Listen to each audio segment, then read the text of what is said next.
मित्रांनो, बघायचं झालं तर 2025 मध्ये जवळपास जून ते सप्टेंबर दरम्यान किंवा ऑक्टोबरपर्यंत शेती पिकांचं मोठ्या प्रमाणात नुकसान झालं होतं. कशामुळं? तर जवळपास अतिवृष्टी मोठ्या प्रमाणात झाली. आता ऑक्टोबरमध्ये जवळपास पाऊस सहजासहजी नसतोच. त्याला अवकाळी पाऊस म्हटलं तरी चालेल. त्यामुळे शेती पिकांचं मोठ्या प्रमाणात नुकसान झालेलं. मग शेतकऱ्यांना वाटलं, बुवा आमच्या खात्यावर आता अनुदान पडणार. आता अनुदान पडणं एक साहजिक गोष्ट आहे. दरवर्षी अनुदान पडतच असतं. आणि काही शेतकऱ्यांच्या खात्यावर हे अनुदान पडलं देखील. परंतु बरेच शेतकरी आपल्याला कमेंट करत आहेत. गडचिरोली जिल्ह्यातून म्हणा किंवा इतर जिल्ह्यातून म्हणा. ते शेतकरी म्हणत आहेत, बुवा आमच्या खात्यावर जे अतिवृष्टीचं जे अनुदान आहे, ते कधीपर्यंत वितरित होईल? तर मित्रांनो, जवळपास बघायचं झालं तर 165 कोटी रुपयांचं अतिवृष्टीचं जे अनुदान आहे, ते अजूनही रखडलेलं आहे. आणि ते कशामुळे रखडलेलं आहे, ते देखील या व्हिडिओच्या माध्यमातून बघणार आहोत. त्याचबरोबर हे जे अनुदान आहे, ते कधीपर्यंत शेतकऱ्यांच्या खात्यावर वितरित होणार आहे, याबद्दल देखील या व्हिडिओच्या माध्यमातून सविस्तररित्या आपण माहिती घेण्याचा प्रयत्न करणार आहोत. तत्पूर्वी जर चॅनलवर नवीन असाल तर चॅनलला सबस्क्राईब करा आणि समोरील जे बेल आयकॉन बटन आहे ते दाबायला विसरू नका. तर नमस्कार मित्रांनो, मी राज सुरेतर, स्वागत आहे कृष्ण यूट्यूब चॅनलमध्ये. मित्रांनो, तुम्हाला देखील काही प्रश्न असतील तर डायरेक्टली इंस्टाग्रामला मेसेज करून विचारू शकता. इंस्टाग्राम आयडी डिस्क्रिप्शन बॉक्समध्ये दिलेला आहे. तर मित्रांनो, एकंदरीत बघायचं झालं तर आपण बघितलं होतं की बऱ्याच वेळेस बघितलं आपण की ज्या शेतकऱ्यांना फार्मर आयडी काढलेले होते, शेतकरी कार्ड आपण ज्याला म्हणतो, ॲग्रीस्टॅक नोंदणी आपण ज्याला म्हणतो, ते बऱ्याच शेतकऱ्यांनी काढलेलं होतं. परंतु बरेच असे शेतकरी होते, काय होतंय, नाही काढलं तर काय प्रॉब्लेम येणार आहे, असं करून बऱ्याच शेतकऱ्यांनी त्याची टाळाटाळ केलेली होती. मग त्यांचे डोळे उघडले, अतिवृष्टीचं अनुदान पडलं नाही त्यांच्या खात्यावर. मग त्यांना एक फिकीर लागली, टेन्शन तयार झाले की बुवा आता आमच्या खात्यावर हे अतिवृष्टीचं अनुदान कधीपर्यंत पडेल.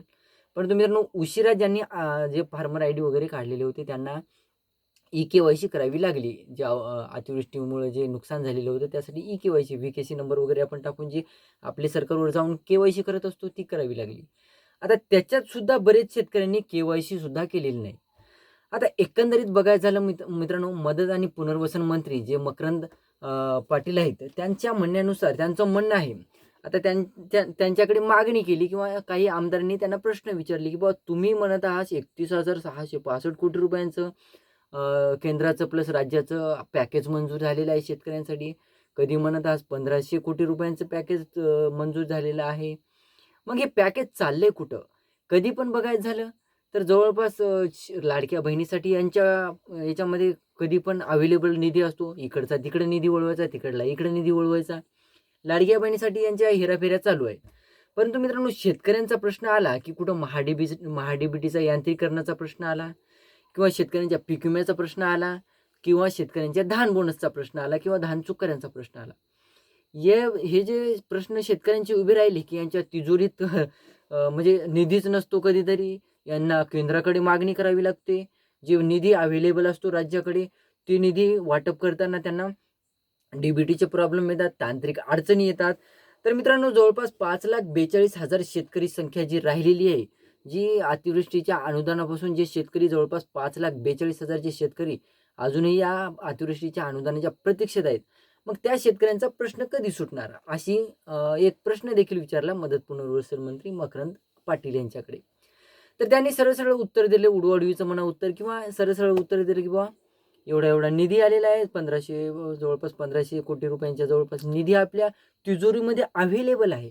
जे मदत पुनर्वसनासाठी आपण जे वापरतो म्हणजे अवकाळी पाऊस म्हणा किंवा अतिवृष्टीचं अनुदान म्हणा, यासाठी जे निधी आपण वापरतो, तो निधी मंजूर आहे. आपल्या तिजोरीत येऊन पडलेला आहे. परंतु ते निधी काही तांत्रिक अडचणीमुळे म्हणा किंवा ॲग्रीस्टॅकच्या नोंदणीमुळे म्हणा किंवा शेतकऱ्यांनी ई-के-वाय-सी पूर्ण केली नसल्यामुळं म्हणा, ते शेतकऱ्यांच्या खात्यावर अद्याप वितरित झालेलं नाही.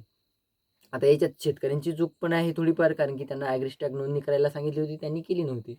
परंतु काही शेतकरी असे सुद्धा आहेत, ज्यांनी ॲग्रीस्टॅगची नोंदणी वेळेवर केलेली होती, तरीसुद्धा त्यांच्या खात्यावर अवकाळीची जी अतिवृष्टीची जी मदत आहे, ती वितरित झालेली नव्हती. आता बऱ्याच जिल्ह्यातील हा प्रश्न आहे. ते कोणताही जिल्हा असो, आता हिंगोली जिल्हा असो, नांदेड, हिंगोली, परभणी कोणताही जिल्हा असो, विदर्भातील जिल्हे असो, कोणतेही जिल्हे असो, परंतु बऱ्याच ठिकाणी जवळपास 5,42,000 असे शेतकरी आहेत, जे जवळपास 162 कोटी रुपयांचा 165 कोटी रुपयांचा जे निधी आहे, तो शेतकऱ्यांचा अजूनही पेंडिंग आहे. म्हणजे एकंदरीत जर बघायचं झालं तर 31,628 कोटी रुपये तुम्ही जे मंजूर केलेत म्हणून सांगत आहात, तर मग ते निधी केंद्राचा असो की राज्याचा असो, पण तुमचं काम आहे की काहीतरी कॅम्प ठेवायला पाहिजे तुम्ही शेतकऱ्यांची म्हणजे फोर्स करून, म्हणजे तुम्ही कंपल्सरीच लावायला पाहिजे. चला CSC केंद्रावर तुम्ही ₹50-50 देऊन तुम्हाला जे ॲग्रिस्टॅक नोंदणी करावी लागत असते. मग तुमच्याकडून काहीतरी हालचाली करायला पाहिजे. म्हणजे शेतकऱ्यांसाठी सरकारकडून कुठल्यातरी हालचाली तुम्ही यावेळेस लाडक्या बहिणीचा निधी, जे एस-टी कॅटेगरीचा काहीतरी निधी होता, सामाजिक कल्याण विभागाचा काहीतरी, ते लाडक्या बहिणीसाठी यांनी वळवला. मग त्याचप्रमाणे तुम्ही शेतकऱ्यांसाठी निधी वळवा, किंवा तुमचे जे निधी आहेत, जे पडून आहेत. आता काही दिवसापूर्वी, म्हणजे गेल्या वर्षीपर्यंत ₹1 पीक विमा यांनी राबवली. परंतु राबवली सुद्धा अद्यापही बरेच शेतकरी या ₹1 जे पीक विमा भरलेले होते, बरेच शेतकरी अद्यापही खरीप हंगाम 2024 म्हणा, किंवा रब्बी हंगाम 2025 म्हणा, तर या पीक विम्यापासून अद्यापही बरेच शेतकरी हे वंचित आहेत. मग त्या शेतकऱ्यांचा प्रश्न कधी सुटणार? तुम्ही म्हणत होते HDFC अर्गोकडे एवढा निधी आहे. काही कधी म्हणता बाबा ICICI लोंबर्डकडे एवढा निधी अवेलेबल आहे अद्यापही 2024चा. मग तो निधी, आता काही दिवसापूर्वी आपण एक व्हिडिओ बनवलेला होता, त्यामध्ये आपण सांगितलं होतं, मला वाटतं 2020-22चा काहीतरी पीक विमा, जे शेतकऱ्यांचा परभणी जिल्ह्याचा, परत आपण मला वाटते इतर जिल्ह्याचा, बुलढाणा जिल्ह्याचा वगैरे काहीतरी माहिती घेतलेली होती. ते निधी 2-4 वर्षानंतर आत्ता त्यांनी मंजूर केलेल्या आहेत. आणि काल परवाच्या बातमीमध्ये आपण केळी पिकाविषयी सुद्धा माहिती घेतलेली होती, की 2024चं जे फळपीक विमा आहे, तो आत्ता यांनी फेब्रुवारीमध्ये यांनी मंजूर केलेला आहे. म्हणजे एवढा निष्काळजीपणा शेतकऱ्यांसाठी यांच्याकडून राबवण्यात येतो. आता सरकार तुमचंच सत्तेत आहे, भाजपा सरकार तुमचं सत्तेत आहे. आता सत्तेत असताना देखील आता तुम्ही अबकी बार मोदी सरकार, किंवा तुम्ही एवढे दिवस म्हणत होते, की काहीतरी ते नारा होता काहीतरी, अच्छे दिन आएंगे वगैरे. तर शेतकऱ्यांसाठी यांचे एवढा काळ लोटलेला आहे भाजप सरकारचा, परंतु अद्यापही शेतकऱ्यांसाठी कुठलीही अच्छे दिन यांनी अजून दाखवले नाहीत. ₹1 पीक विमा होती, यांनी बंद केली.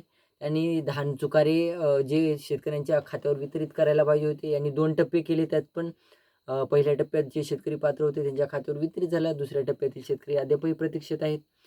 त्यात मित्रांनो, धानाचं झालं, पीक विम्याचं झालं. ₹1 पीक विमा बंद केल्यानंतर पैसे भरून सुद्धा बऱ्याच शेतकऱ्यांनी पीक विमे भरले. त्यांच्या शेतकऱ्यांच्या खात्यावर सुद्धा अद्यापही पीक विम्याची रक्कम वितरित झालेली नाही. मग भाजपा सरकार शेतकऱ्यांसाठी झटत आहे, की मोठमोठ्या जे पैसेवाले लोक आहेत त्या लोकांसाठी झटत आहे? हे सुद्धा एक मोठा प्रश्न उभा राहिलेला आहे. आता काही जण म्हणतील भाजपा सरकारला दोष देऊन काहीच फायदा नाही, परंतु सरकार तेच सत्तेत आहे, आणि त्याच सत्तेतल्या सरकारने शेतकऱ्यांसाठी काहीतरी, आता मी थोड्या वेळापूर्वी एक न्यूज वाचली, की महाडीबीटीचं यांत्रिकरण जे आहे, त्याच्यासाठी यांच्याकडे निधीच अवेलेबल नाही. ज्या शेतकऱ्यांनी फॉर्म भरलेले होते, ज्या शेतकऱ्यांना जवळपास जे हे आपलं बिल वगैरे अपलोड केलेले होते ज्या शेतकऱ्यांनी, पण त्या शेतकऱ्यांना अद्यापही संमती नावाचा प्रकारच त्यांच्या महाडीबीटीच्या प्रोफाईलवर दिसत नाहीये. म्हणजे एकंदरीत बघायला झालं मित्रांनो, कोणत्याच योजनेमध्ये शेतकऱ्यांसाठी कोणतीही योजना राबवत आहेत. महाविस्तार ॲप, तुम्ही PM किसानचा हप्ता पाहिजे असेल तर तुम्ही महाविस्तार ॲपला फार्मर ID कनेक्ट करा, तुम्ही हे करा, तुम्ही ते करा. PM किसानचे पैसे कधी देतात काय माहिती, फेब्रुवारी महिना लोटून चला. नोव्हेंबरमध्ये वाटप करायला पाहिजे, तर डिसेंबरमध्ये वाटप करायचे आहेत. डिसेंबरच्या नंतर फेब्रुवारीमध्ये वाटप करायला पाहिजे होते, तर ते मार्च आला तरी बी अद्यापही वाटप नाही. यांचा एवढा निष्काळजीपणा शेतकऱ्यांच्या बाबतीत चालू आहे.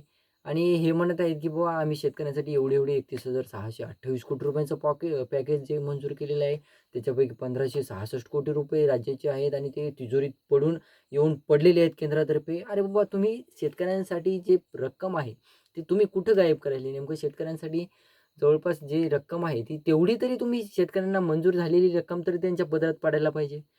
आता हा प्रश्न मोठा आहे. अतिवृष्टीचं जे अनुदान आहे ते अद्यापही जून ते सप्टेंबर दरम्यान, ऑक्टोबर दरम्यान जी अतिवृष्टी झालेली होती, त्याचं अनुदान अद्यापही रखडलेलं आहे. 5,00,000च्या वर शेतकरी संख्या आहे. 5.5 लाख म्हणलं तरी चालेल. एवढ्या शेतकरी संख्येचा निधी तुम्ही अद्यापही शेतकऱ्यांच्या खात्यावर वितरित करत नाही. तुम्ही कॅम्प घ्या, तुम्ही काहीही करा. शेतकऱ्यांसाठी जवळपास कॅम्प घ्या. कुठं ग्रामपंचायतला सांगा, की बाबा तुम्ही जे शेतकऱ्यांनी ॲग्रिस्टॅकमध्ये नोंदणी करायची राहिलेली आहे, त्यांची ॲग्रिस्टॅक नोंदणी करून घ्या. बऱ्याच गोष्टी आहेत ज्या शेतकऱ्यांसाठी होऊ शकतात, परंतु यांना शेतकऱ्यांसाठी, पाठीमागं एक न्यूज वाचली, की शिक्षकांना जे स्ट्रीट डॉग आपण ज्याला रस्त्यावरचे कुत्रे म्हणतो, ते मोजण्यास सांगितले होते, काहीतरी पकडण्यासाठी सांगितले होते. या योजना तुम्ही राबवत आहात जवळपास जनतेसाठी. तुम्ही ज्या गोष्टी करायला पाहिजे ते करत नाही, आणि तुम्ही वेगळ्याच कुठेतरी दुनियेत चालली आहेत. म्हणजे एकंदरीत बघायचं झालं मित्रांनो, आपला प्रश्न हाच आहे भाजपा सरकारला म्हणा, किंवा सत्तेत असलेला कोणताही सरकार असो, की तुम्ही शेतकऱ्यांच्या खात्यावर लवकरात लवकर हे जे निधी आहेत, अनुदान आहेत, ते लवकरात लवकर तुम्ही जमा करावं. आणि शेतकऱ्यांना म्हणजे जवळपास बघा ना, आता उन्हाळा आलेला आहे आणि उन्हाळ्यामध्ये शेतकऱ्यांचे पिकं जवळपास पाण्यामुळं काही पिकं येत नसतात, काही नाही. काही शेतकरी असतात ज्यांची पिकं उन्हाळ्यात सुद्धा येत असतात. ज्या शेतकऱ्यांचं पीक नाही त्यांना आता उन्हाळ्याच्या 2-4 महिने कुठेतरी कामाला जातात ते शेतकरी, काहीतरी करत असतात. मग त्या शेतकऱ्यांना जर हे निधी जर त्यांच्या खात्यावर वितरित केले, तर त्या शेतकऱ्यांसाठी किती आनंदाची बातमी राहील. तर एकच विनंती करतो शेतकऱ्यांसाठी सरकारकडे, की बाबा हे जे निधी तुमच्याकडे पेंडिंग आहे, तुम्ही एवढे-एवढे मोठमोठाले जे पॅकेज दाखवत आहात शेतकऱ्यांसाठी अवेलेबल झालेले, ते जसेच्या तसे तुम्ही शेतकऱ्यांच्या खात्यावर वितरित करा. लवकरात लवकर अतिवृष्टीचा अनुदान जे जवळपास बघायला झालं 165 कोटी रुपयांचं जे अनुदान आहे, ते लवकरात लवकर शेतकऱ्यांच्या खात्यावर वितरित करा, हीच विनंती करतो. व्हिडिओ आवडला असेल तर लाईक करा, चॅनलला सबस्क्राईब करा शेतकरी मित्रांनो आणि हा व्हिडिओ जास्तीत जास्त शेतकऱ्यांपर्यंत पोहोचवण्याचा प्रयत्न करा. धन्यवाद.